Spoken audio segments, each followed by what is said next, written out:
Приветствую всех. Сегодня 1 сентября 2025 года, 18 часов 2 минуты по Берлину, 19 часов 2 минуты по городу Джахару. Ассаламу алейкум всем, друзья. И всех витаю. Сегодня исполняется 21 год со дня операции, проведенной в Беслане в 2004 году. Поэтому сегодняшний свой стрим я назвал «Беслан 2004. Провокация ФСБ, расстрел и сожжение людей». Давайте об этом и многом другом поговорим. Но предварительно я бы хотел предупредить, как обычно, тех, кто находится во временно оккупированной Чеченской Республике Ичкерия, либо в фашистской России. Пожалуйста, не пишите комментарии, не распространяйте ссылку на наш стрим. Все остальные, пожалуйста, присоединяйтесь.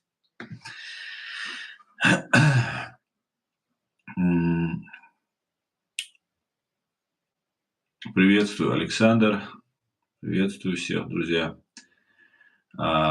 Сегодня мы поговорим о не только первом дне операции, но и о потом трагической развязке этой операции. Сегодня, в годовщину трагедии в Беслане, я хочу выразить глубочайшие соболезнования родным и близким 334 погибших, включая 186 детей, а также всем пострадавшим в этом страшном теракте 1-3 сентября 2004 года. Эта боль навсегда в наших сердцах. Мы помним и скорбим. А также мы помним и скорбим, к сожалению, только мы не можем забыть и другую трагедию, по масштабам превосходящую несколько сот раз этой трагедии. Во время русско-чеченских войн, развязанных фашистской Россией, в Первой войне с 94 по 96 год погибло до 120 тысяч граждан Чеченской Республики Ичкерия всех национальностей. Во Второй до 140 тысяч. Наша власть чеченская в лице президиума правительства говорит о цифрах более 250 тысяч убитых жителей Чеченской Республики Ичкерия всех национальностей. Это 749 школ.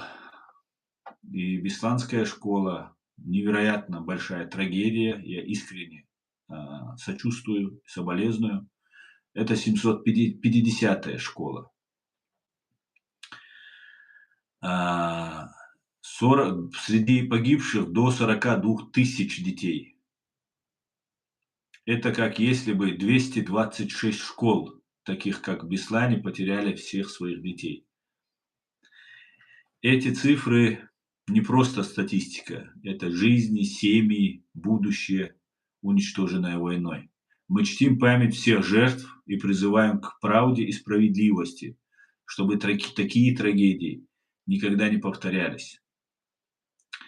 Также я хочу сказать, что нету никакого оправдания убийству людей. Убитый человек в бою моментально, либо же после ранения — это одно. Вся Чеченская Республика Ичкерия была покрыта концлагерями, и в этих концлагерях пытали людей. Людей ломали, людей сводили с ума. Много людей просто сошло с ума от пыток, которые применяли российские оккупационные силы. Российские оккупационные силы в лице террористической банды ФСБ спровоцировала этот теракт. И я подробно вам сегодня расскажу. Я вот эти все вам цифры по потере чеченцев рассказываю, чтобы вы понимали, почему эти люди пошли на этот отчаянный шаг. 32 человека, 31 из которых погибли. Также были просто забиты толпой разъяренных людей вокруг школы 2 человека, которые просто оказались чеченцами. Которые оказались просто чеченцами.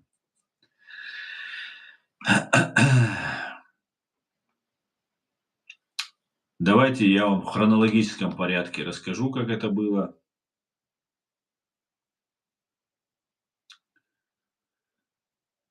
А затем мы обсудим это все.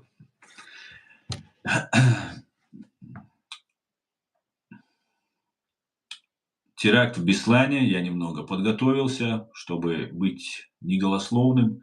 В основном я ссылаюсь на решение Европейского суда по правам человека, ссылаюсь на данные потерпевших и по большей части вот на этих фактах основано сегодняшнее будет мое обращение. Официальная российская интерпретация этих событий, я тоже упомяну об этом, но это несерьезно, потому что они являются виновниками этой трагедии. От начала, то есть от провокации до ее вот такой трагической развязки. Общая картина. В Беслане произошел захват школы с 1 по 3 сентября 2004 года, номер 1 в школе города Беслана. Северная Осетия, Россия. Группа из 32 вооруженных людей, преимущественно чеченцев и ингушей, а также были осетины и другие национальности, под руководством Руслана Хучбарова, позывной полковник, захватили более 1128 человек заложники. Детей, родителей, учителей. Во время торжественной линейки по случаю Дня знаний ответственность за акцию взял Шамиль Басаев на себя, лидер чеченских бойцов, боровшегося за независимость Ичкерии в русско-чеченских войнах. Заложники удерживались в тяжелых условиях, преимущественно в спортзале, около 2,5 дней. 3 сентября начался штурм российских боевиков, который завершился гибелью 334 человек, включая 186 детей, и ранения более 800 человек. Данная акция стала одной из самых кровопролитных в истории фашистской России и вызвала широкий международный резонанс. Акция была частью Второй русско-чеченской войны, начавшейся в 1999 году после серии взрывов ФСБ жилых домов в России, приписанных чеченским силам. Россия ввела войска в Чечению, что привело к массовым жертвам среди мирного населения, наносила ковровые бомбардировки, устраивала фильтрационные лагеря, пытала, уничтожала все живое на своем пути. И после этого произошла вот такая вот ответная реакция.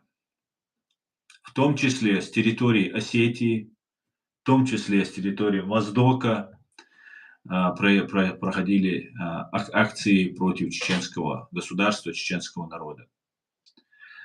На территории, как некоторые утверждают, этой школы номер 1 в Беслане, во время геноцида ингушского народа, прозванной российской пропагандой осетино-ингушским конфликтом, в этом здании этой школы держали задержанных, пытали, избивали и убивали.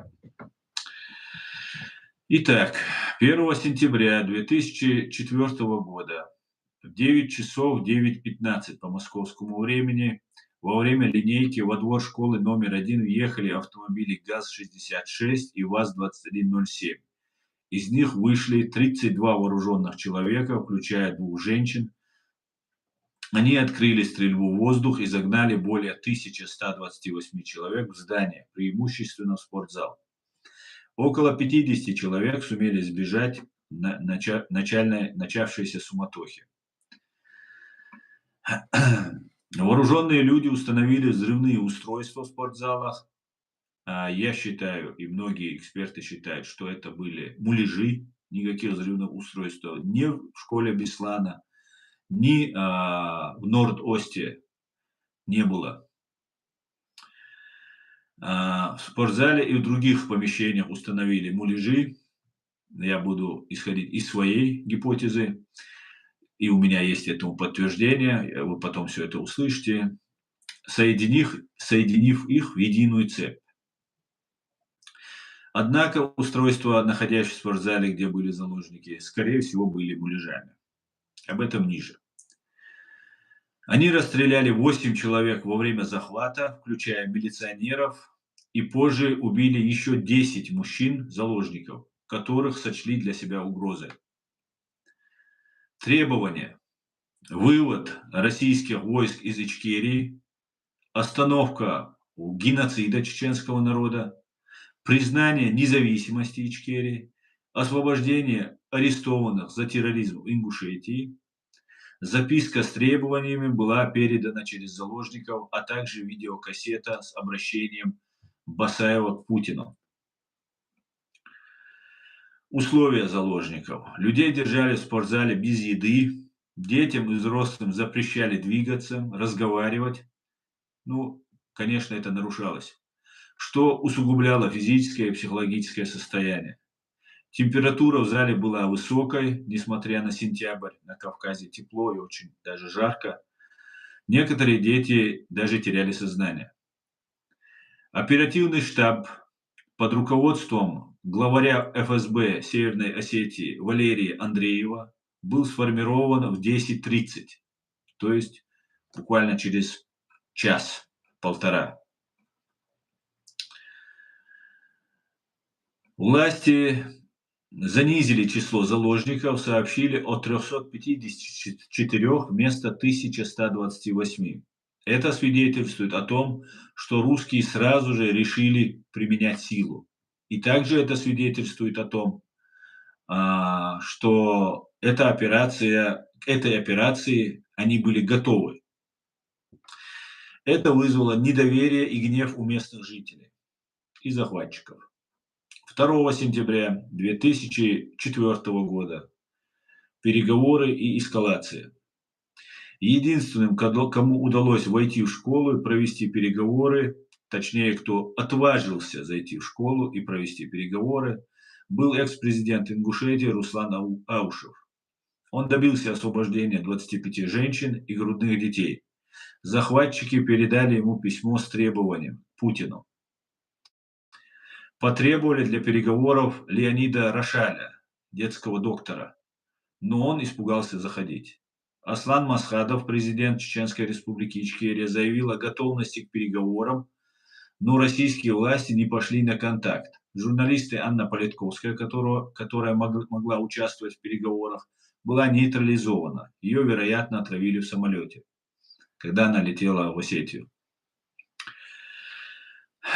Захватчики ужесточили режим после сообщений о заниженном числе заложников в СМИ, прекратив давать воду. Заложники, особенно дети, страдали от обезвоживания и жары. Некоторые взрослые были избиты за попытки неподчинения. 3 сентября 2004 года штурм, взрывы в спортзале в 13 часов 5 минут. Как обычно, лживая российская версия гласит, 2 взрыва в спортзале были вызваны самодельными взрывными устройствами СВУ нападавших, что спровоцировало пожар и обрушение крыши.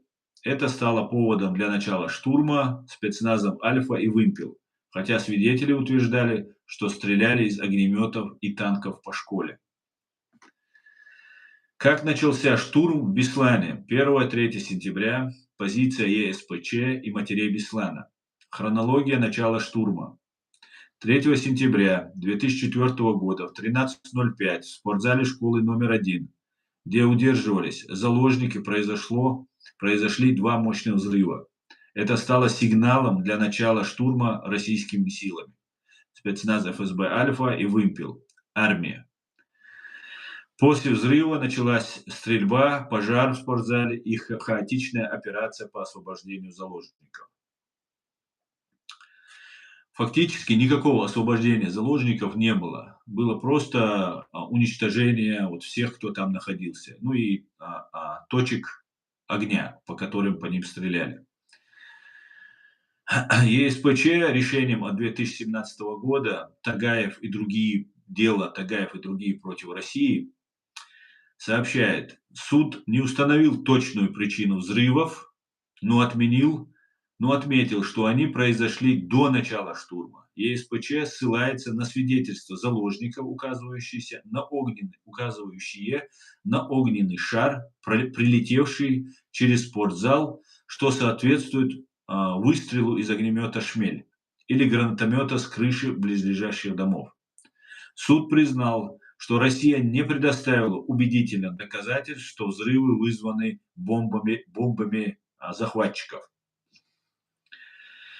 Матери Беслана и пострадавшие, заложники и организация матери Беслана, включая Эмму Тагаеву, Сусанну Дудиеву, подтверждают, что первые взрывы были вызваны обстрелом из огнеметов «Шмель» с крыш дома номер 37 и 41 по улице Школьный переулок. Они ссылаются на видеозаписи, показывающие тубусы от шмелей, то есть отстрелянные пустые трубы, и свидетельства выживших о внешнем источнике взрывов. По их словам, танки начали стрелять позже, уже во время штурма, по столовой, куда захватчики перегнали заложников. Там погибло больше всего людей. Позиция ЕСПЧ. ЕСПЧ установил, что Россия применила несоразмерные средства, огнеметы, гранатометы, танки по заложникам, что привело к их гибели. Суд отметил отсутствие доказательств, что такие меры были необходимы. Россия не провела эффективное расследование причин взрывов, не были проведены баллистические экспертизы, а снос южного крыла школы уничтожил улики, что также указывает на то, что России было что скрывать. Также ЕСПЧ установил, что российские власти знали о готовящемся теракте, но ничего не предприняли. Позиции матери и пострадавших. Пострадавшие, включая заложников, например, Зарему Мамитову, утверждают, что первые взрывы произошли из-за обстрела спортзала из огнеметов «Шмель», а не от бомб нападавших. Они отмечают, что взрывные устройства захватчиков не вызвали цепной реакции, что подтверждает доклад Юрия Савельева. Танки Т-72 начали обстрел школы позже, после 14:00, целясь по столовой и другим помещениям, где находились заложники. Это привело к дополнительным жертвам. То есть, когда они начали обстреливать спортзал из огнеметов «Шмель» и гранатометов, кого удалось, начали эвакуировать и переводить людей в столовую. В это время, как раз через где-то полчаса после начала штурма, танки Т-72 начали стрелять прямой наводкой по столовой, где больше всего погибло людей, в том числе детей. Матери Беслана считают, что штурм был спровоцирован обстрелом из огнеметов, а не случайным взрывом. Они указывают на запрет тушить пожар. Для чего бы это? А для того, чтобы скрыть улики. Плевать, сколько людей погибнет. Главное, чтобы не поняли, что это начали они, этот штурм. Но скрыть им это не удалось. Выжившие есть, доказательства есть, хоть их недостаточно, многие уничтожены доказательства, но их достаточно для того, чтобы мы поняли, что штурм был начат с расстрела спортзала. Они указывали на запрет тушить пожары. По словам Елены Милашиной, приказ главы ЦСН ФСБ Тихонов о занижении числа заложников. Гипотеза о муляжах. Спортзал якобы был заминирован, но обстрел не вызвал цепной реакции взрывов, что может указывать на муляжи. Это согласуется с некоторыми свидетельствами и выводами независимого расследования Юрия Савельева, который утверждал, что самодельные взрывные устройства нападавших либо не сработали, либо были частично нефункциональны. Например, Андрей Гаглоев, начальник инженерных войск 58-й армии, указал, что пожар начался не от самодельных взрывных устройств, а от внешнего воздействия, возможно, от гранатометов, огнеметов или трассирующих пуль. После взрывов начался хаотичный штурм. Спецназ, армия и местные вооруженные жители пытались проникнуть в школу. Захватчики открыли огонь по заложникам и спасателям, что усложнило эвакуацию. Здесь нужно отметить, некоторые источники говорят, что начали стрелять по заложникам, но по заложникам начали стрелять только целясь в спасателей, так называемых спасателей, потому что под видом МЧС спасатели подогнали машину. В этот момент был нанесен несколько выстрелов из огнеметов в школу, и как будто вот они сами уничтожили себя, там непроизвольно произошел взрыв там у боевиков, и мы теперь спасаем. Для этого русским ФСБшникам нужно было убить сперва заложников и обвинить в этом вот этих людей, которые захватчики, и после этого начать штурм. И в этот момент уже, когда началась стрельба, попадали, как некоторые говорят, попадали в заложников. Российские силы использовали тяжелые вооружения, танки, гранатометы, огнеметы. Столовая, куда захватчики перегнали часть заложников, была обстреляна из танков, как я уже сказал, хотя там находилось около 300 человек. Очень многие там погибли. Погибло 334 заложника, включая 186 детей. Более 800 получили ранения. 72 ребенка остались инвалидами. 31 нападавший, один Нурпаша Кулаев, были убиты 31 нападавший, один Нурпаша Кулаев был захвачен живым, точнее он сдался сам, он не воевал, не принимал никакого участия, был захвачен живым и приговорен к пожизненному заключению. Южное крыло школы, где погибла большая часть заложников, было снесено в ночь на 4 сентября, то есть сразу, что вызвало подозрение в уничтожении улик. Решение ЕСПЧ 13 апреля 2017 года. Европейский суд по правам человека рассмотрел дело Тагаева и другие против России, более 400 заявителей, включая родственников погибших и выживших заложников. Суд вынес решение, которое стало важным с точки зрения международной оценки. Россия не приняла, первое, не предотвращение акции. Россия не приняла достаточно мер для предотвращения, несмотря на предупреждение о возможном теракте по буденовскому сценарию. Обратите внимание. Была информация о готовящемся захвате заложников. Непропорциональное применение силы. ЕСПЧ признал, что Россия использовала несоразмерные средства во время штурма. Танки, огнеметы «Шмель» и гранатометы применялись вблизи заложников, что привело к их гибели.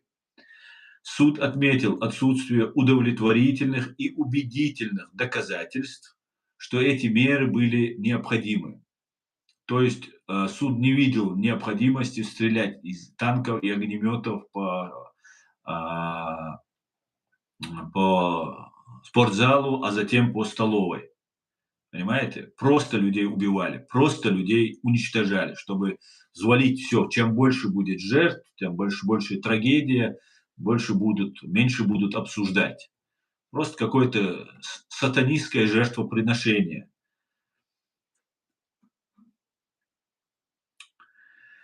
Недостаточное расследование. Россия, соответственно, конечно же, Россия не провела эффективное расследование причин смерти заложников. Баллистические экспертизы не проводились, пули из тел не извлекались, что затруднило определение, от чего оружия погибли люди.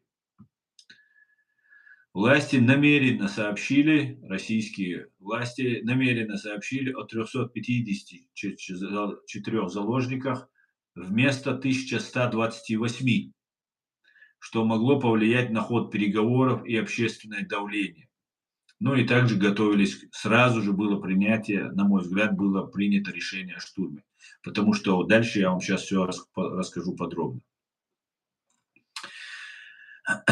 Так, мы к этому еще вернемся. Здесь есть... мы к этому вернемся. Сейчас я хочу вам рассказать предысторию этого всего.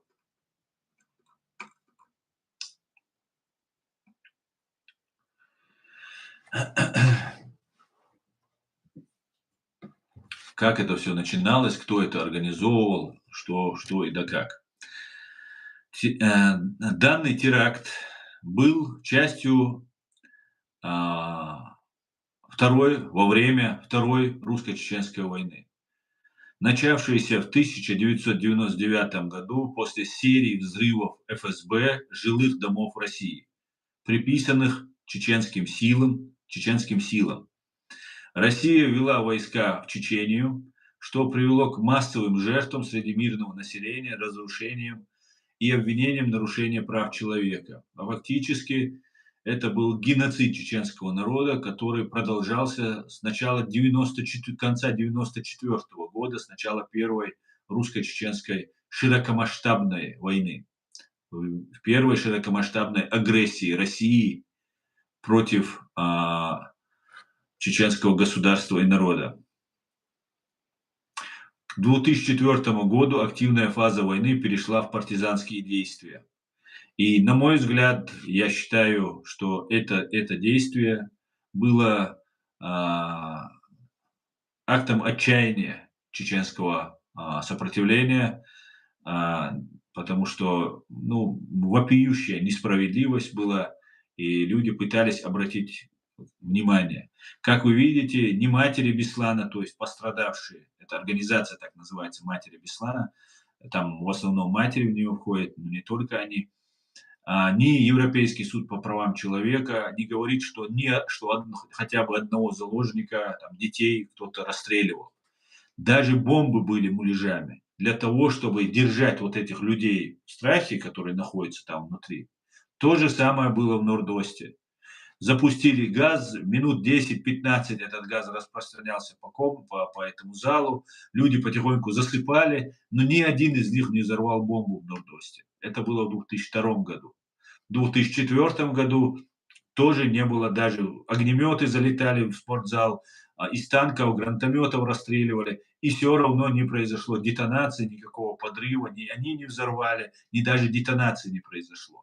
Да, можно было бы подумать, что там какой-нибудь из захватчиков там не захотел нажимать кнопку, там, убивать детей там, и так далее, совесть там заговорила. Но на самом деле просто изначально не было, потому что в том же Норд-Осте, где находилось несколько бомб, расположено по залу, по нескольких разных частях зала, несколько женщин, которые как бы держали в руках как бы пульт от этого всего, и никто из них не нажал. Мгновенно они не вырубились, это тоже всем понятно.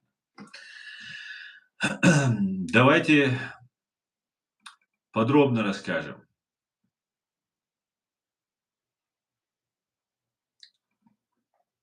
Как все было.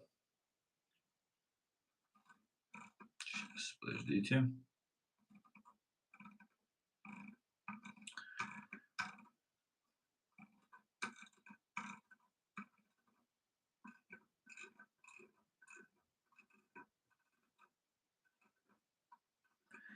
Единственные требования, которые выдвигали, были только те, чтобы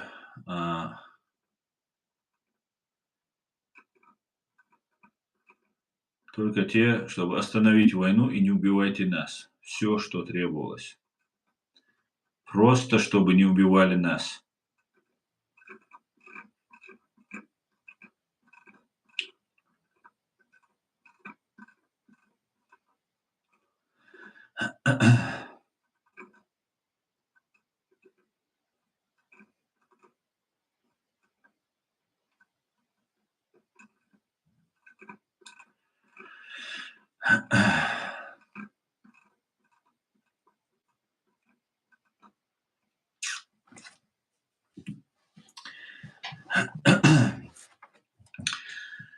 Версия о Ходове, которая, на мой взгляд, единственная правильная и честная, и роли российских спецслужб. На этому есть много доказательств.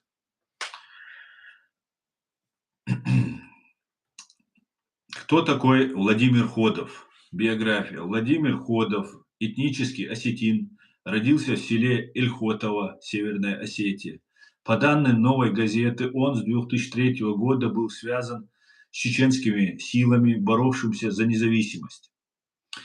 На самом деле Басаев, Шамиль Басаев, это я вот из открытых источников брал эту информацию, Шамиль Басаев говорил, что его брат Валерий Ходов был бойцом в отряде Шамиля Басаева, который погиб. И с тех пор Владимир Ходов находился в бегах, либо был уже пойман и завербован. Это по данным «Новой», он с 2003 был. Это тоже не соответствует действительности, потому что, скорее всего, не соответствует, потому что, во-первых, «Новая газета» — это ФСБшная газета, так как ее совладелец генерал ФСБ Лебедев. И они всегда любят немножко вот самую суть где-то соврать. Это такая у Милашиной, у «Новой газеты», это такая уже известная такая практика. Поэтому дальше одновременно и предположительно являлся агентом Северо-Осетинского УФСБ и УБОП. Ходов был одним из ключевых участников захвата школы номер 1 в Беслане. Входил в группу из 32 захватчиков под руководством Руслана Хучбарова, полковник, позывной полковник. Он погиб во время штурма 3 сентября 2004 года. Его личность вызвала особое внимание, так как его мать была доставлена в Беслан 3 сентября для переговоров, но он отказался с ней говорить. По телефону он с ней поговорил, а встречаться, разговаривать не стал и сказал, что больше не звони мне. Заявление Басаева о Ходове и спецслужбах. Ходова завербовали спецслужбы Северной Осетии, РУБОП и ФСБ. После его задержания на похоронах либо его брата Валерия или одного из чеченских бойцов. Ему предложили выбор: тюрьма или изнасилование, или работа на спецслужбы. Ходов согласился стать агентом под кличкой Путник. Чтобы завоевать доверие Басаева, Ходов по указанию спецслужб участвовал в нескольких взрывах во Владикавказе вместе с другими разными группами. Это позволило ему сблизиться с Басаевым. Теракт в Северной Осетии, я просто вам выжимку про теракты, которые, скорее всего, делала ФСБ, чтобы внедрить Ходова в группу Басаева. 9 июля 2000 года Владикавказ. Взрыв на центральном рынке, погибли 6 человек, 18 ранены. Именно вот про эти взрывы говорил Шамиль Басаев. И именно для того, чтобы эти взрывы снять с ФСБ, «Новая газета» говорит, я полагаю, что Ходов был завербован в 2003 году. Хотя он был раньше завербован и еще давно пытался внедриться в группу Басаева. Второй взрыв 28 апреля 2002 года, Владикавказ. Взрыв на рынке. Погибли 8 человек, более 40 ранены. 5 июня 2003 года, Моздок. Террористка-смертница подорвала автобус с военнослужащими и рабочими Моздокской авиационной базы. Погибли 16 человек, 15 ранены. Как ФСБ может заставлять людей переносить бомбы и потом объявлять их террористками или террористами, мы все знаем. 1 августа 2003 года также Моздок.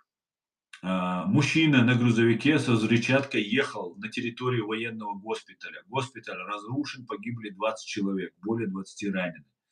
Я не знаю за это террористический акт, поэтому я обозначаю его, но не могу назвать, если это военный госпиталь, его законная цель законная цель любой во время войны идет уничтожение любых врагов. И не знаю, как это было. Поэтому я просто написал его. Но если был человек за рулем грузовика, то, скорее всего, это мог быть и человек, которого вот эти люди убили, родственников.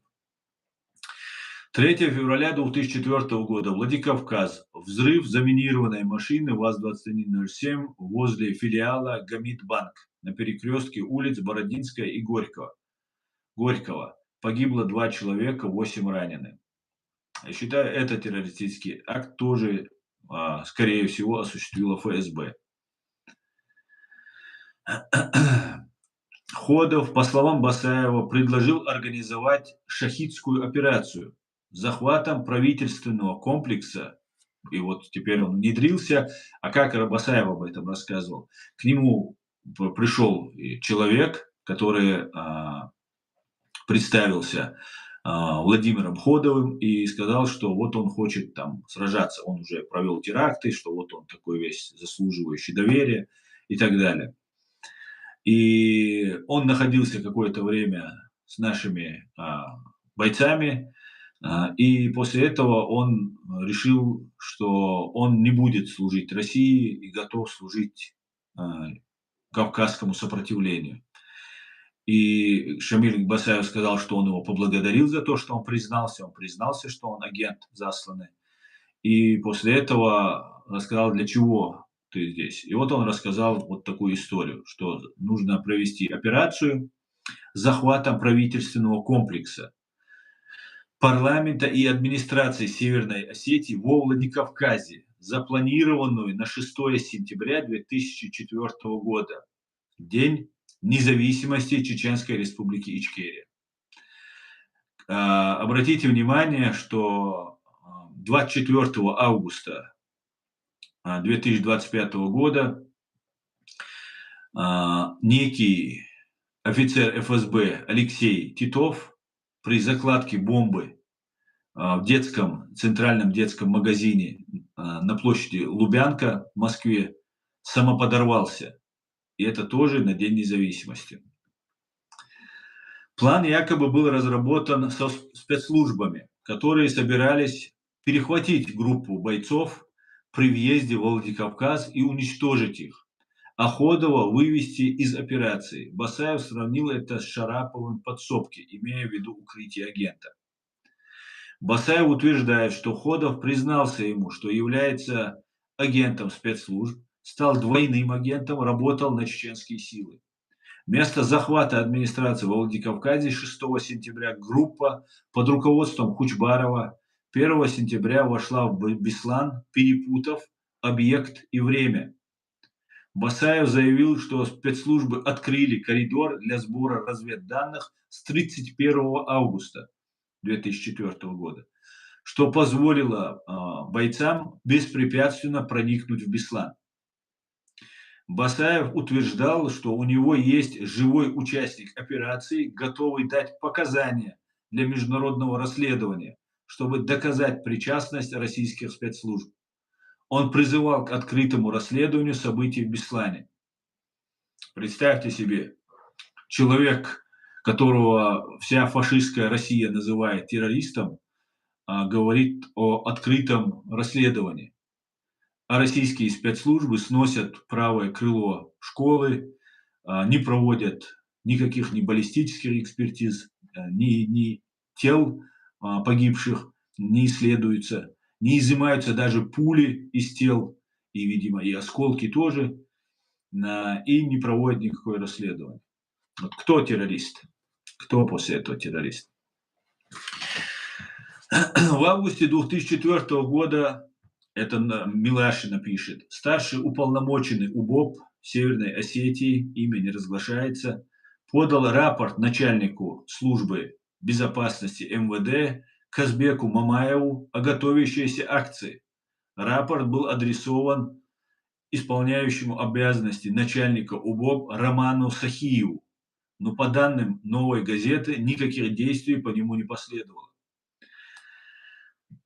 Также она ссылается на следственные материалы, переданные анонимными следователями, которые указывали, что Ходов был агентом УБОП, Басаев говорил и ФСБ, а это, в принципе, одно и то же, и одновременно его бойцом. Его не искали, несмотря на розыск, так как он якобы находился под контролем спецслужб. Якобы можно упустить. Вопрос, почему Ходова не задерживали, объясняется тем, что он был под колпаком у спецслужб, что подтверждает версии о его роли как агента российских спецслужб. Также 3 сентября мать Ходова, проживающая Ильхотова, была доставлена в Беслан для переговоров. Она несколько раз говорила с сыном по телефону, но он отказался отпускать заложников и просил больше не звонить. Это подтверждает, что Ходов был известен российским спецслужбам, и поэтому они знали, кто он, что там находится Ходов, поэтому привели маму.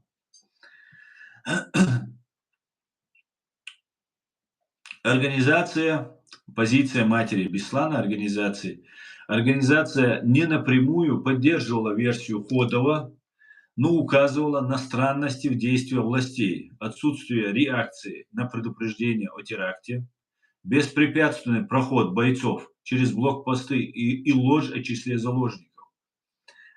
Они считали, что российские власти могли знать о готовящемся теракте, но не предотвратили его, что косвенно согласуется с версией Шамиля Басаева о коридоре.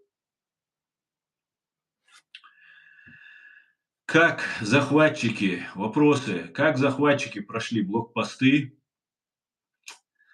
Ходов, по словам заложницы Заремы Мамитовой, сказал: «Вы бы очень удивились, если бы узнали, как мы попали сюда». Это наводит на мысль о возможной помощи, но точно не попустительстве. Почему рапорт о готовящемся захвате какой-то акции, как в Буденновске, поданный в августе 2004 года, был проигнорирован? Почему Ходов, будучи в розыске, свободно действовал и не был задержан, и проводил теракты, кстати говоря? Официальное опровержение реакции российских властей. Заместитель генпрокурора РФ Дмитрий Шепель назвал заявление Басаева бредом и заявил, что следствие не располагает данными о причастности спецслужб к теракту. Он подчеркнул, что доказательства вины Басаева есть, и на него выдан ордер на арест. Прокурор Сергей Прокопов утверждал, что Ходов не был связан с российскими спецслужбами, ссылаясь на его розыск и активную роль в теракте. Однако он не объяснил, почему розыск не привел к задержанию Ходова до Беслана. Отсутствие расследования. Версия о Ходове и спецслужбах не была проверена в рамках официального следствия. Следователи, передавшие данные «Новой газете», позже были отстранены от дела. Позиции международных источников и правозащитников. ЕСПЧ, решение 2017 года, Европейский суд по правам человека не рассматривал напрямую версию о Ходове, так как она появилась после откровения Басаева, но признал, что Россия не предотвратила теракт, несмотря на предупреждение о возможном захвате. Суд отметил, что власти российские знали о готовящемся нападении, но не усилили охрану и не предприняли никаких мер. Это косвенно подтверждает возможность о коридоре, о которой говорил Басаев. Human Rights Watch и Amnesty International. Эти организации не комментировали версию о Ходове, но критиковали Россию за непропорциональное применение силы и отсутствие прозрачного расследования. Они указывали, что сокрытие улик, например, снос южного крыла школы, и отказ от проверки предупреждения о теракте вызывают вопросы о роли российских властей. Басаев утверждал, что школа была выбрана из-за ошибки в плане. Произошла просто ошибка в плане. Взрывные устройства в спортзале могли быть муляжами, так как обстрел школы не вызвал цепной реакции взрывов. Эта версия частично пересекается с гипотезой о Ходове. Доклад Юрия Савельева подтверждает, что СВУ боевиков либо не сработали, либо были нефункциональными. Цитата. А первые взрывы 3 сентября 2004 года были вызваны обстрелом из огнеметов «Шмель» с крыш близлежащих домов. Заложники, включая Зарему Мамитову, отмечали странное поведение Ходова, который был в ярости из-за занижения числа заложников в СМИ – 354 вместо 1128. Это может указывать на то, что он понимал, что ФСБ готовит штурм и специально занижает цифру, чтобы списать на потери, а также чтобы был минимальный резонанс и люди не потребовали переговоров с захватчиками. Елена Милашина подчеркивает, что Ходов был под контролем. Правда, УБОП, а не ФСБ, всегда Милашина выгораживает родное учреждение. А отсутствие его задержания и игнорирование рапорта Мамаева указывает на возможное попустительство или сговор. Юрий Савельев, его доклад о взрывах косвенно подтверждает версию, что действия спецслужб российских могли быть связаны с данной акцией, так как первые взрывы были вызваны их оружием, а не самодельным взрывным устройством захватчиков. Реакция чеченской стороны. Шамиль Басаев. Как организатор акции, он настаивал, что спецслужбы подставили его группу. Он переложил вину за жертвы на Россию, утверждая, что штурм и обстрел стали причиной гибели заложников, что подтверждает и ЕСПЧ, и заложники. Аслан Масхадов, президент Чеченской республики Ичкерия, осудил данную акцию, назвав это кощунством, указал, что он стал следствием русско-чеченской войны и политики России. Он был готов к переговорам, но российские власти не допустили его к участию, что могло быть связано с нежеланием раскрывать, договариваться, говорить о мире.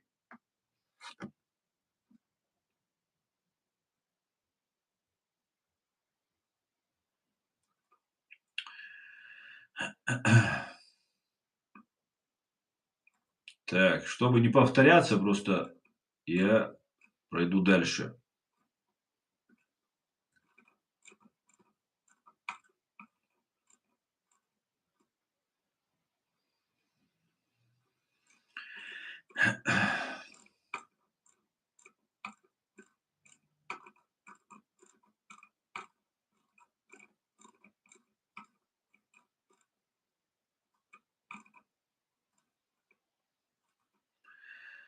Так, хронологию я вам рассказал.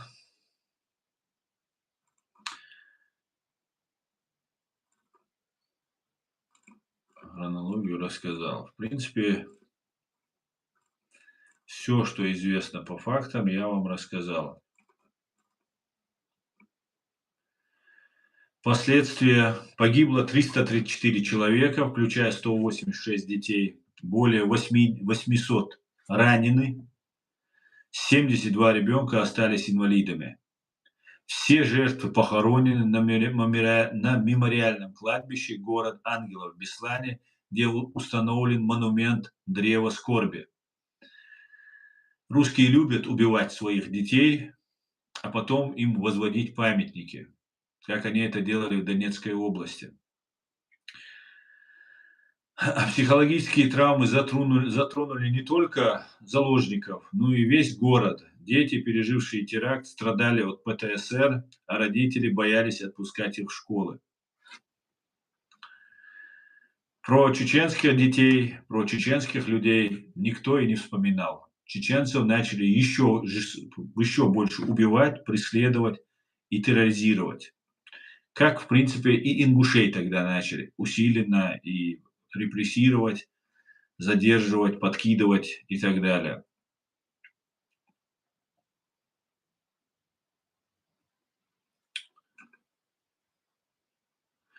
Ежегодно 1-3 сентября в Беслане проходят траурные мероприятия, люди несут цветы и воду к разрушенной школе, символизируя жажду заложников.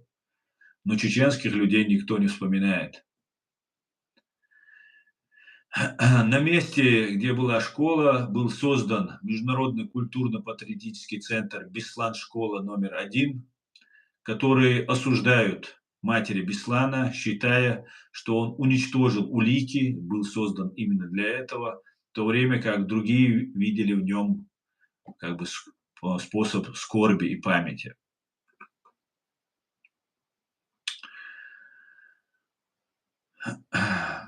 После убийства ФСБ людей в школе Беслана усилился геноцид и репрессии в Чечении и в Ингушетии.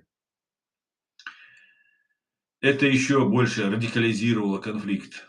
А в Северной Осетии прошли митинги с требованиями наказать виновных в провале операции. Родственники погибших обвинили президента республики Александра Дзасохова, который ушел в отставку в 2005 году, хотя официально из-за отказа подписать план возвращения ингушских беженцев, а не из-за этой акции. Уголовное дело по теракту, возбужденное фашистской Россией, остается открытым, но по данным BBC, ключевые виновные в штурме не названы, а расследование не завершено. Люди, которые освещали этот террористический акт, это кровавое жертвоприношение Богу, ФСБ, сатане, Песков, вам всем известны, и Маргарита Симонян. Эти люди стали приближенными к Кремлю, администрации президента и очень сильно озолотились на этом. Они лгали о том, что там происходило, и пытались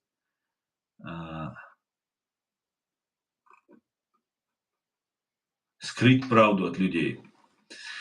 ЕСПЧ обязал Россию выплатить компенсацию и провести новое расследование. Россия выполнила требования по выплате, около 3 миллионов евро было выплачено пострадавшим, а также несколько миллионов из разных других пожертвований и источников, в том числе включая лечение всех детей, в том числе инвалидов, раненых и так далее. Все эти люди получили огромные компенсации, огромные поддержки.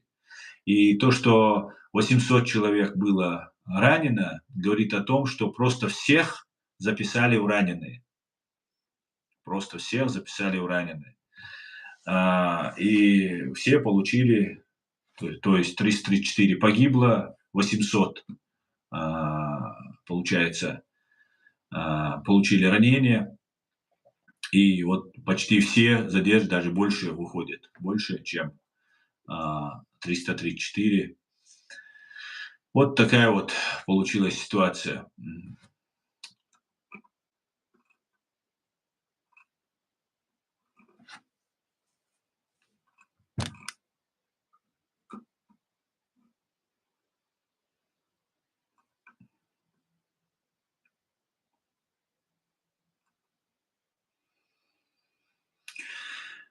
Матери Беслана, организация Матери Беслана, обвинила российские власти в провале операции. Они утверждали, что именно Россия и лично Путин стоит за убийствами их детей и родственников. Еще раз выражаю свои искренние соболезнования всем родным и близким, а также хочу напомнить, что мы, чеченцы, хотели бы тоже услышать от россиян хотя бы толику сочувствия и сострадания, которого мы практически ни от кого не видим, за редким исключением кого-то.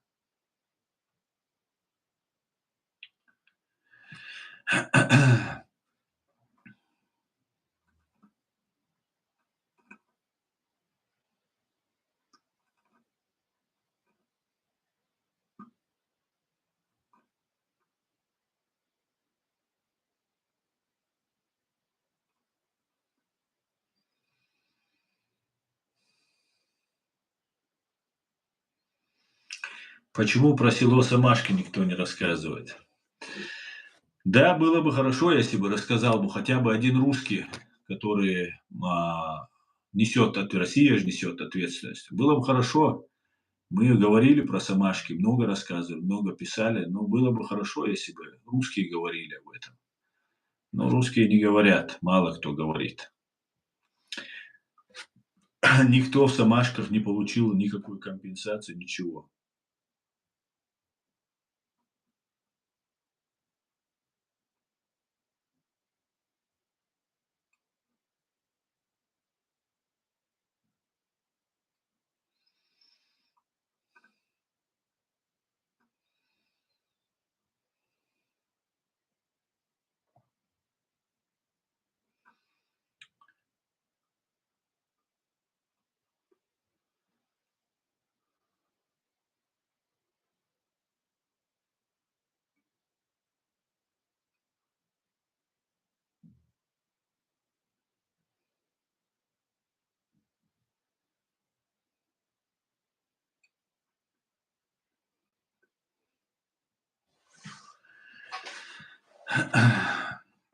Почему Чечня не независимая? Потому что фашистская Россия, уничтожив более 250 000 наших граждан, оккупировала нашу страну.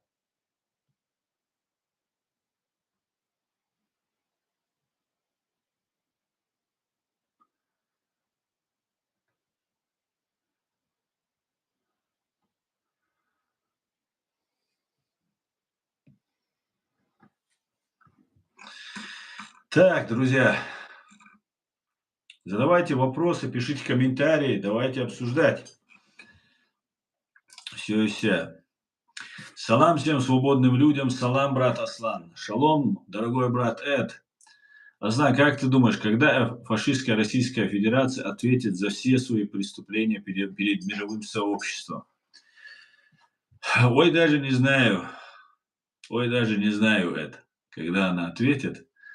А, Если ФСБ не ответит, а оно делает все возможное, чтобы уйти от ответственности, то никогда не ответит. Она будет этих своих военных, там, другую вот этих подставных лиц, стрелочников подставлять и а, постарается уйти от ответственности.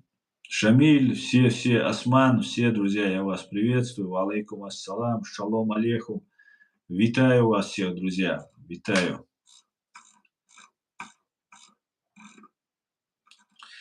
Кстати говоря, завтра может произойти террористический акт, который российские спецслужбы в рамках серии терактов готовят. Посмотрим. Дай бог, чтобы этого не случилось. Но уже завтра третий день после убийства Андрея Порубия. И очередной теракт должен как раз на 2 или 3 сентября. Может быть, как раз на годовщину штурма своего, жертвоприношению сатане своих российских детишек. Они как раз постараются провести еще один террористический акт завтра или же послезавтра, 3 сентября. Будем наблюдать. Дай бог, чтобы этого не было. Дай бог.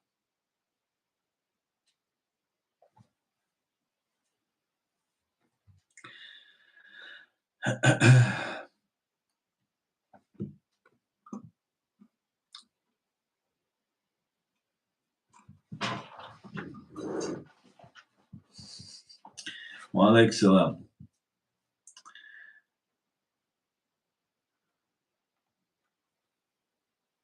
Нет, почему же? Я рассказал правду и даже вам версию, ну, официальную версию вам и так каждый день в уши льют. Я вам рассказал правду, которую говорят большая часть, не то, что Басаев говорит, хотя Басаев тоже очень существенный вклад внес для проявления вот тех событий, для установления истины. Но я ссылался на расследование Юрия Савельева, на решение ЕСПЧ А также на то, что говорят свидетели. Свидетели непосредственно, кто там находился в школе, и родственники тех, кто там находился.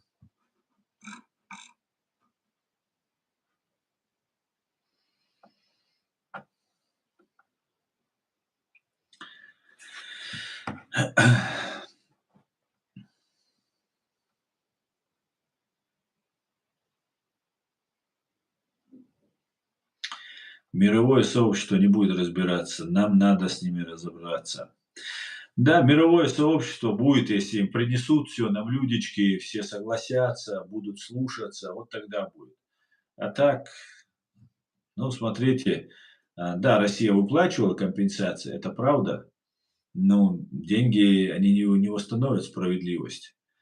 А так, по большому счету, а, что могут делать международные суды, например? Международный уголовный суд в Гааге, например, но это просто издевательство. Вот был геноцид чеченского народа и тишина, абсолютное наплевательство.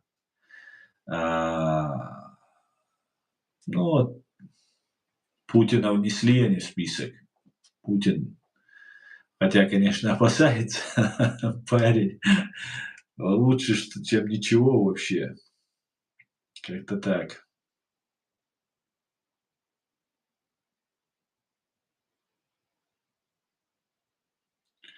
Самашки 95-й, Новые Алды 2000-е.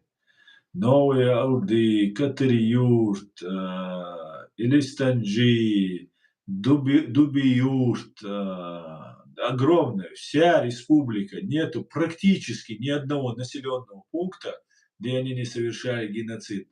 Спасибо, Женя, спасибо. Нету ни одного практически населенного пункта, где они просто не грабили, разносили их к чертовой бомбардировками и грабили. Да? Комсомольская, Бамут, Орехово, ну, Яндик Утер. Много, огромно, практически все, вся республика, вся просто, до единого почти населенного пункта, конечно.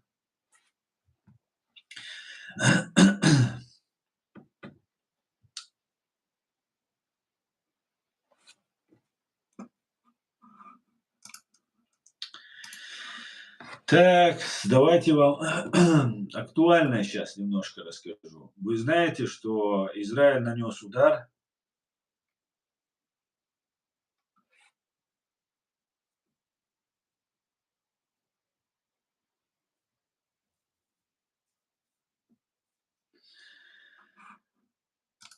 по хуситам и уничтожил практически всю верхушку этих хуситов.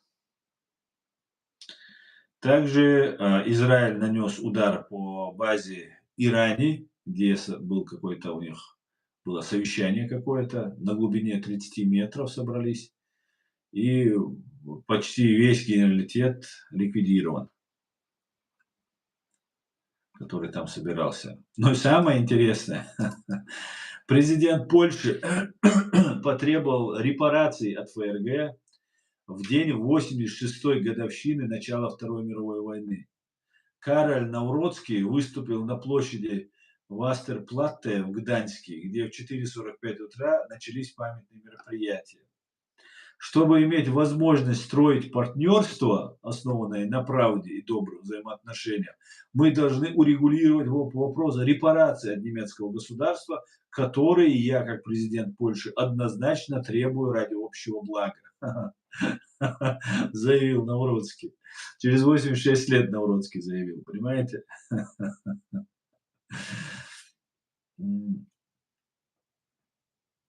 Невероятно просто. Новый президент Польши с 21 года возглавлял Институт национальной памяти, занимавшийся, в частности, исследованием преступлений против польского народа во время нацистской и советской оккупации.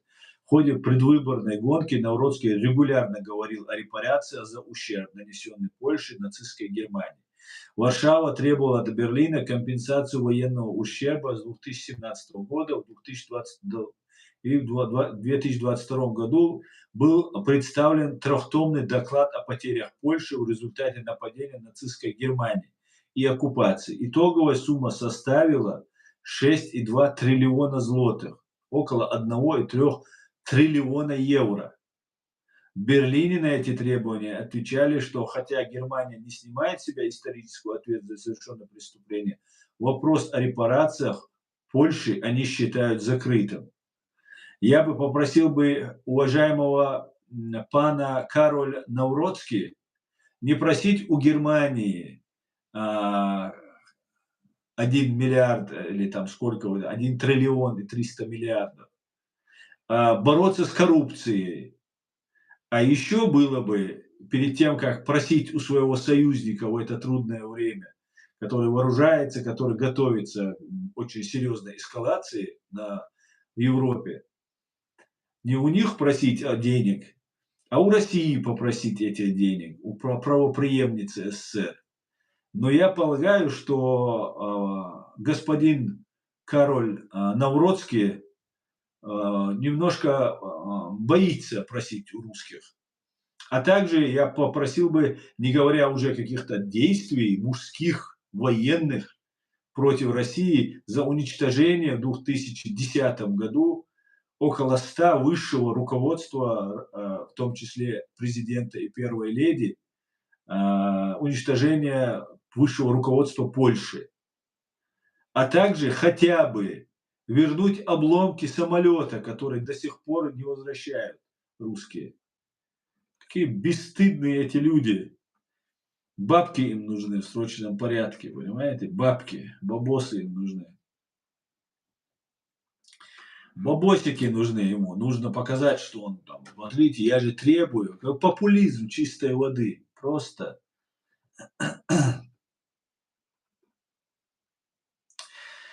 Я надеюсь, мировое сообщество просыпается и все больше изучают все деяния и кровавые преступления фашистской Российской Федерации и начали собирать материалы о их преступлениях, и сама система КГБ должна быть признана террористической.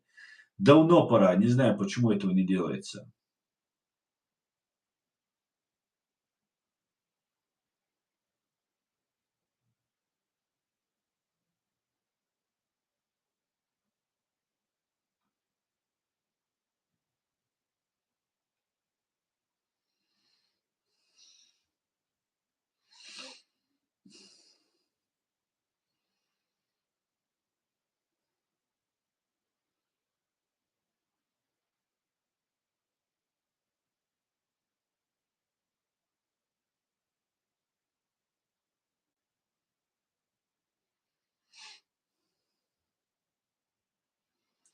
Почему Навроцкий закаты не представляет России? Боится, что ли? Боится. Даже обломки своего первого борта попросить боятся.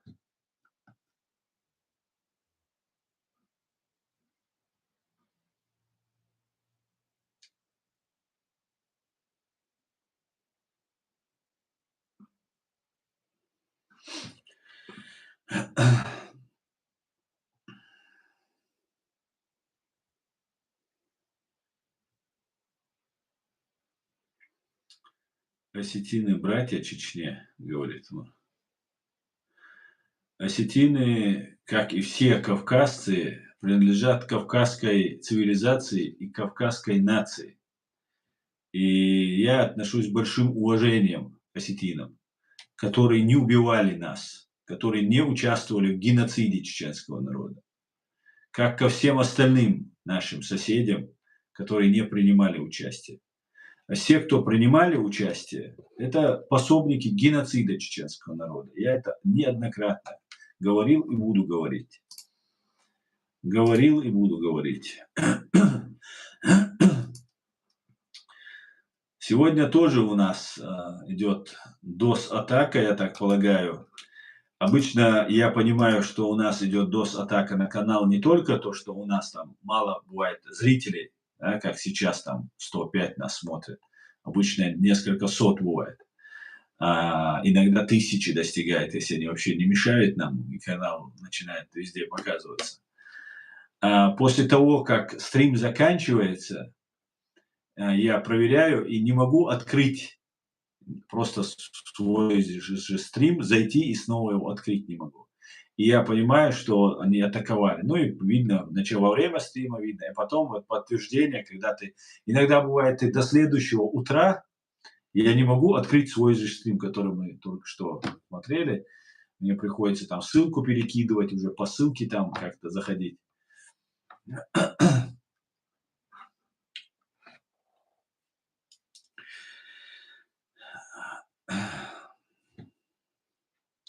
Между осетинами и чеченцами нет вражды в соцсетях, как между осетинами и ингушами.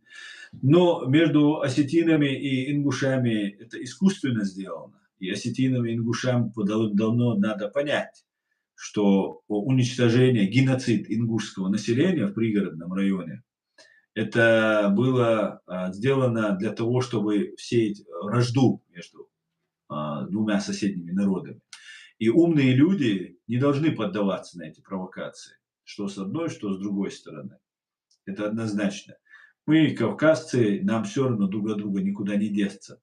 Но русским, России, империи выгодно, чтобы мы друг с другом грызлись постоянно. И я полагаю, да, есть, конечно, уже кто уже давно в эту парадигму противостояния, ненависти, упреков друг другу уже вошел. А по факту есть еще и фабрика троллей, которая постоянно это нагнетает, как между чеченцами и ингушами, как между чеченцами и дагестанцами и так далее. Поэтому нужно очень аккуратно относиться к этим всем вещам. Геноцида осетино-ингушского конфликта не было в 1992 году. Была попытка спровоцировать Чеченскую республику и Джохара Дудаева на помощь ингушам. И для этого была спровоцирована провокация, совершена провокация и уничтожено ингушское население в пригородном районе. Под видом якобы это осетины отжимают пригородный район у ингушей. Да, там были осетины, конечно же, но в основном это были осетины с Южной Осетии, и Северной Осетии тоже были. Но сам факт, просто нужно был мотив, для чего это осетины делают. Помните, как между чеченцами и ингушами они раздували конфликт на какой-то горной территории, где 99% чеченцев и ингушей не были даже на этой территории, не знают, где это находится. Никто этой землей ни в сельскохозяйственных, ни в каких-либо других целях не использует эту землю. Просто какой-то исторический участок. Там может башня какая-то есть, может и нет ее никакой. Но исходя из исторического опыта исходить, то мы понимаем, что и чеченцы, и ингуши — это один народ еще недавним прошлым. Поэтому разделить, чья это земля, практически невозможно. Там, представляет ценность для Ингушетии или представляет ценность для Чечении. Нет ничего, потому что она для обоих одинаково цена. Но нам рассказывали, что какой-то участок земли чеченцы хотят отжать, ингуши не отдадим. И целые вот это. А были как раз протесты, митинги были. Понимаете? Протесты были в Ингушетии против этой власти, которая там оккупационная есть. И чтобы сбить эту волну, вот запустили вот этот тогда трюк. И вот то же самое произошло уже по другой, правда, причине, но тоже с мотивацией по поводу земли, что вот там ингуши и осетины не поделили землю. Хотя ингуши там жили всегда, осетины там же по соседству жили, и никто друг друга не убивал. Это была провокация. Поэтому все, кто участвует в этом, да, по незнанию, уже накопились обиды.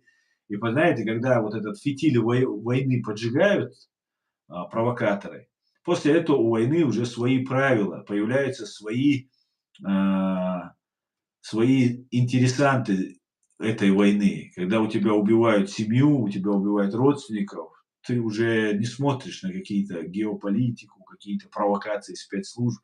У тебя вот эти люди, вот они говорят, они тебе указывают на них, убили твоих родственников. Все, неважно, осетин это или ингуш, он уже по-другому на это смотрит. Но нужно не поддаваться на провокации, понимать, что и ингуши, и осетины никуда друг от друга не денутся. Это два соседних народа, очень дружных народа. И, как говорит Руслан Аушев, очень много смешанных браков между осетинами и ингушами. Поэтому ни в коем случае нельзя на это поддаваться.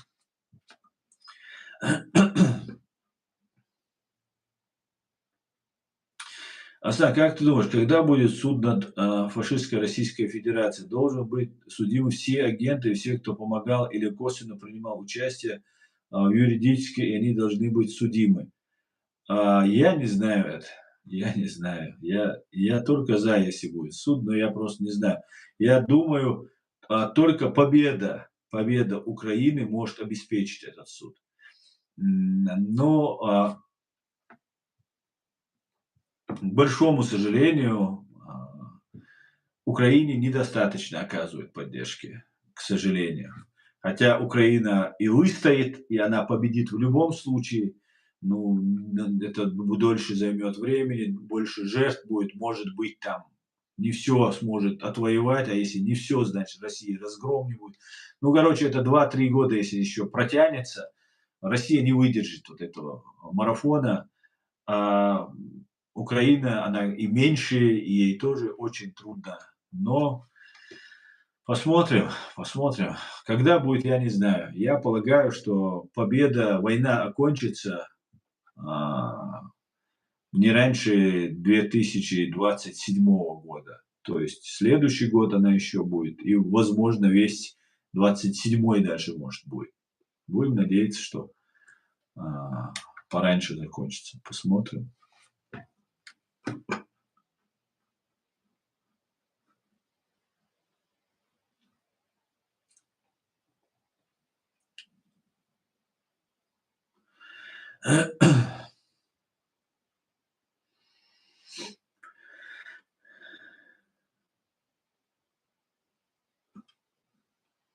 Когда Кавказ получит независимость, кого они будут обвинять?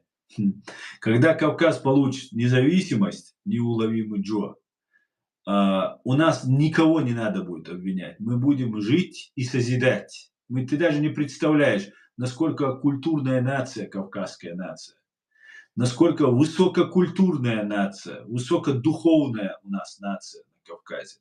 Понимаешь? И наш конфликт с Российской империей не разница двух культур, а культуры и бескультурья, цивилизации и антицивилизации. Понимаешь? Зла с добром борьба идет. Пока зло побеждает, но оно не будет побеждать вечно.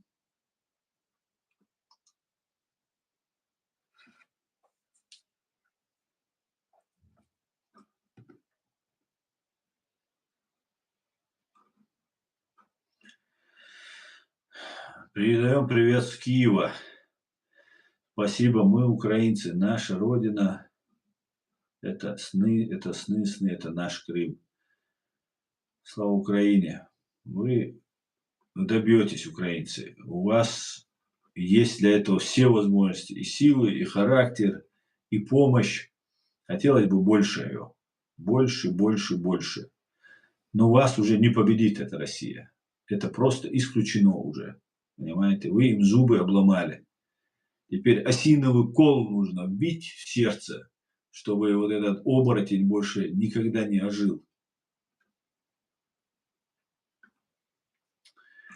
Как-то так, друзья.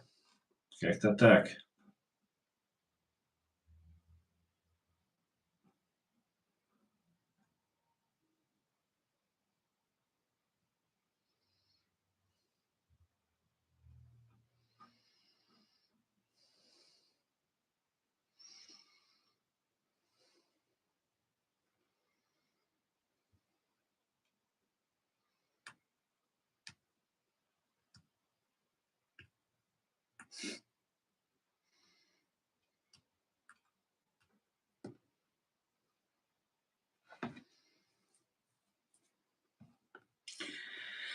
Бажаю всем мира и добра, добрым людям. Бажаю, Дмитро, бажаю. Вам тоже.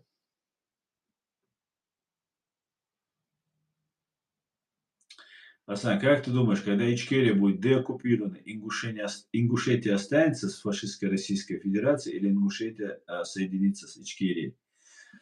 Я думаю, если ингушам дать возможность, вот, полностью власть захвачена гибнюками же у них, гибнюки и военные у них во власти, Если дать возможность вот нормально свободным ингушам, да, простым людям, как мы, дать выбор, то, конечно, они захотят быть с нами свободной, безопасной. Если нас будут убивать, конечно, никто не захочет присоединяться. А если будет безопасность, конечно, ингуши очень даже захотят. Я думаю, да, будут провокаторы, которые... А так мы один народ. У нас до сих пор границы между нами нет. Не имея даже границ, у нас русские хотели стравить, понимаете? Мы не определили границы. Это такой мудрый ход был Аушева и Дудаева. Они до конца не разделили, точку не поставили, чтобы это и это сказать. И если у нас будет поддержка Запада, и нас признание будет, и мы сможем воссоздать, деоккупировать Чеченскую республику Ичкерия, и будет понятно, что Россия на нас не нападает, не только Ингушетия, другие потянутся к нам вслед. Даже после Первой русско-чеченской войны многие просто переезжали к нам жить.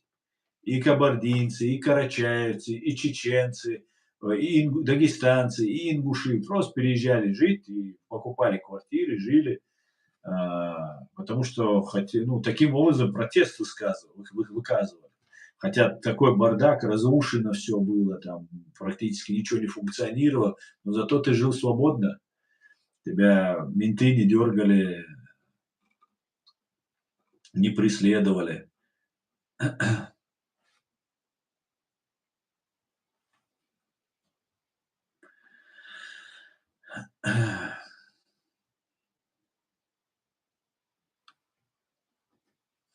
Не путая русских с россиянами, рашистами, в рядах высовывают огромное количество русских. Я не путаю, Борис, я каждый раз это подчеркиваю и всегда говорю. Я не имею в виду этническую принадлежность русских. Абсолютно. И уже много раз об этом говорил. Я имею в виду о политической принадлежности. Например, Кадыров Рамзан, который еле-еле по-русски говорит, это русские, политически русские. А какой-нибудь украинский воин, боже, пускай это даже не украинский воин, ну, русский, я имею в виду, украинец, или украинский русский, да, так, наверное. Даже россиянин русский, который там сражается, а там такие есть, из России уехали и сражаются против вот этой империи. У меня к ним огромное уважение, как к всем тем, кто борется и находится на стороне света и борется со злом. Абсолютно. Нет разницы. Как любой из их национальности, украинец это, чеченец это, русские это. Если они в одних окопах сражаются, значит, они заслуживают уважения с моей стороны.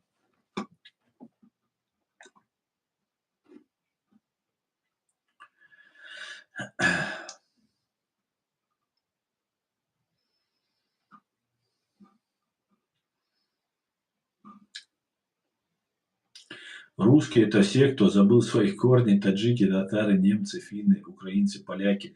Ну, отчасти, да, это искусственное обозначение вот этого народа, этой нации. Это как американцы, только насильно загнанные, оккупированные, захваченные, в Америке как бы добровольно все там приезжали. Хотя чернокожие туда приезжали не добровольно тоже, это тоже понятно. Ну, по факту, вот так формировалась эта нация. Да, это русские, это такой собирательный образ, скажем так. И именно имперская русскость, вот, что я не приемлю. А этнически, какая мне разница любой национальности? Если он меня не убивает или там не захватывает, там украинцев не убивает, грузин не убивает, для меня какая разница, какой он национальности, русский он или папуас? Абсолютно. Я знаю русских, которые очень много, я говорил неоднократно, некоторых уже нет живых, а, которые помогали просто за то, что ты чеченец. Просто ни за что. Вот ты ничего не сделал, просто чеченец. И он чувствует свою вину, что его страна делает с твоим народом, и он проявляет тебе уважение. Редко было, но было. И это тоже, это русские. Да, и понятие русский неизвестно откуда взялось. Ну вот, по-разному оно трактуется, да. Вообще первые войны, которые Россия, Московское царство, потом, когда появилась вот эта Российская империя, да, они, когда вели эти войны, они шли на Персию. Они через Кавказ шли на Персию. Им нужно было там вот этот коридор между трех морей, Черное, Азовское, Каспийское, ну, а мы там, черкесы, грузины и мы. Вот. Остальные, по большей части, и осетины, и многие дагестанские народы, и другие, это пришлые. Кто-то торговали сотни лет. У нас евреи живут, у нас там буддисты живут, у нас все там есть. У нас первые христиане – это армяне, первые вообще на Кавказе, которые были. И все они как бы остатки от империй разных, понимаете, разные отголоски от этих империй. И поэтому, кроме у чеченцев, грузин, черкесов, самосознания для создания своего государства в принципе нет, потому что у них, вот и даже вот у построителей разных халифатов, там, исламских там, халифатов, исламских империй, они ждут, что вот где-то там зародится что-то. Например, если тюркоязычные, которые у нас живут, они ориентируются на и османов, на Турцию, например. И им создавать свою какую-нибудь там Кумыкскую республику, да, или еще кто там еще на тюркском говорит, им создавать тоже нет смысла, по идее. Зачем им это нужно?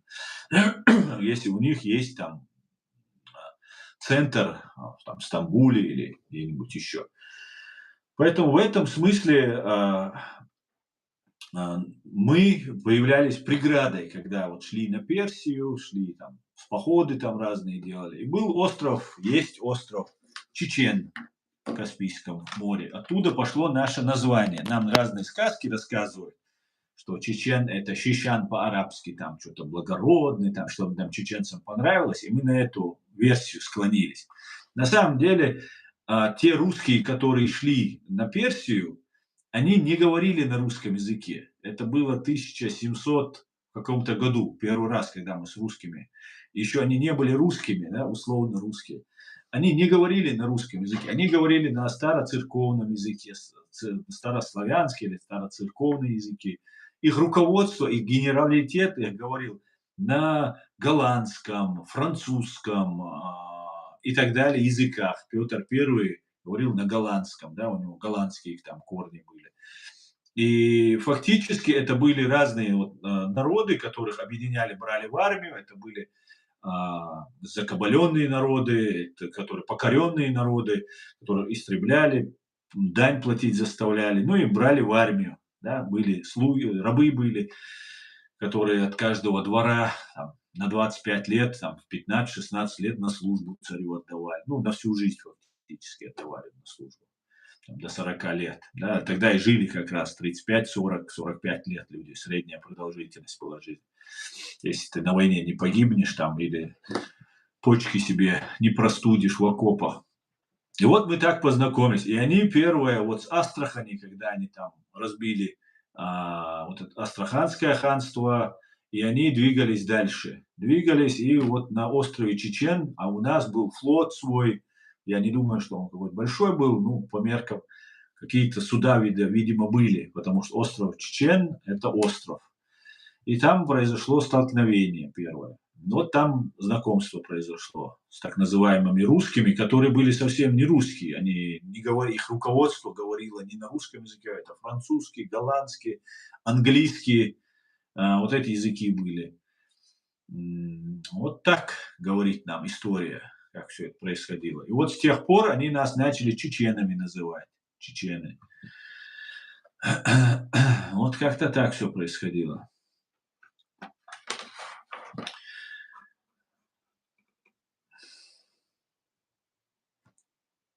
Русские, армяне, украинцы тоже пришли на Кавказе.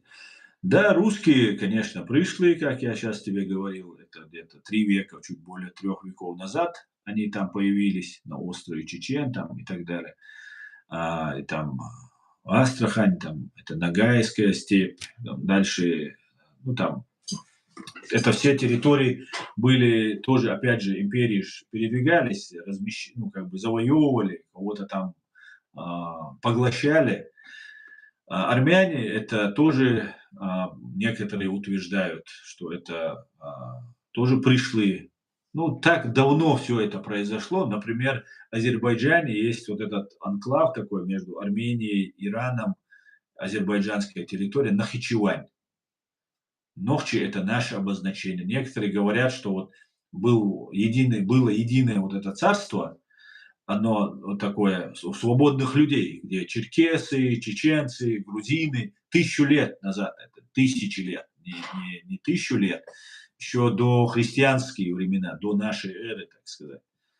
И вот эти территории вот полностью были свободными, и там жили вот все мы. Да, некоторые говорят Урарту, некоторые говорят Урита, Хуриты, Урарту, ну, разные, короче, там интерпретации. Я сейчас кого-нибудь сейчас задену, историка, который взорвется, что я что-то неправильно говорю, поэтому буду аккуратно, осторожно это говорить.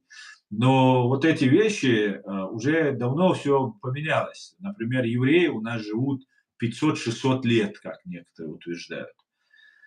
Ну, кто они не местные? Как они не местные? Ну, откуда тогда, куда возвращаться? В Иерусалим им возвращаться? Они уже местные. По 500 лет ты прожил на земле, твои предки все там похоронены, конечно. И все 500-600 лет ни одного погрома, ни одного преследования не было, понимаете? В Европе было, в других в арабских местах было, у нас никогда не было. Самое большое скопление — это не только завоеватели, там, персы, монголы, турки, османы, кто там еще, ну вот основные вот эти, по-моему, были. И были еще ведь и, это же ворота, проход через в Европу между этими тремя морями и вот через горы. И там оставались, оседали купцы, продавцы, торговцы. И вот так все заселялось, заселялось. В одном Дагестане живет 30 с чем-то национальностей. 30 с чем-то национальностей.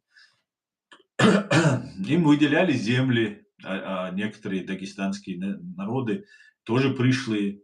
Им кто-то с войной приходил, кто-то торговлей приходил. Вот они занимали эти земли, кто-то завоеванные, им раздавали эти земли, ну и так далее. Армяне, например, Сочи, Краснодарский край, вот много армян там живет, да, особенно обрусевших таких армян. Это же тоже после геноцида черкесов Российской империи эти земли раздавались армянским полководцам.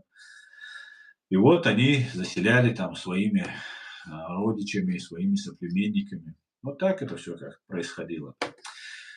Но больше, конечно, это нужно, все эти вопросы нужно задавать историкам. Нужно задавать историкам. На этом я свой стрим закончу, друзья. Спасибо. Спасибо, что смотрите. Спасибо, что поддерживаете.